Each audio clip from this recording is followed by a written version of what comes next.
ಆತ್ಮೀಯ H16 news ಅರ್ಥಾತ್ ಹೇ ಸೀತಾರಾಮ್ಗೆ ಸ್ವಾಗತ.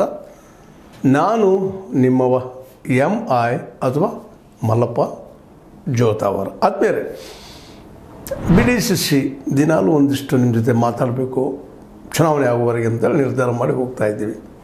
ಯಾಕೆಂದರೆ ರಾಜ್ಯ ರಾಜಕಾರಣದ ಮೇಲೆ ಇದು ಪ್ರಭಾವ ಮಾಡ್ತದೆ.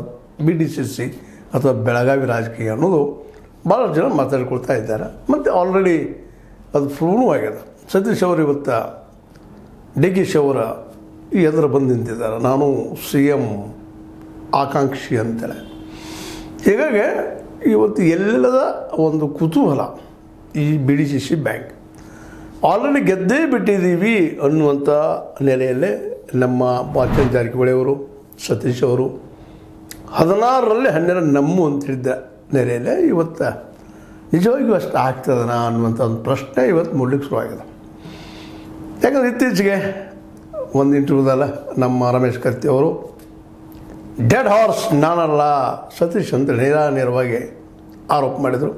ಅವರಲ್ಲಿ ಯಾರು ಡೆಡ್ ಹಾರ್ಸ ಅಥವಾ ಯಾರು ಲೈವ್ ಹಾರ್ಸ ಅನ್ನೋದನ್ನು ಈ ಅಕ್ಟೋಬರ್ 19ರ ಸಾಯಂಕಾಲ ಗೊತ್ತಾಗುವಂಥ ವಿಷಯ. ಆದರೆ ಈಗ ಒಬ್ಬರು ಆರೋಪ ಮಾಡ್ತಾ ಇದ್ದಾರೆ.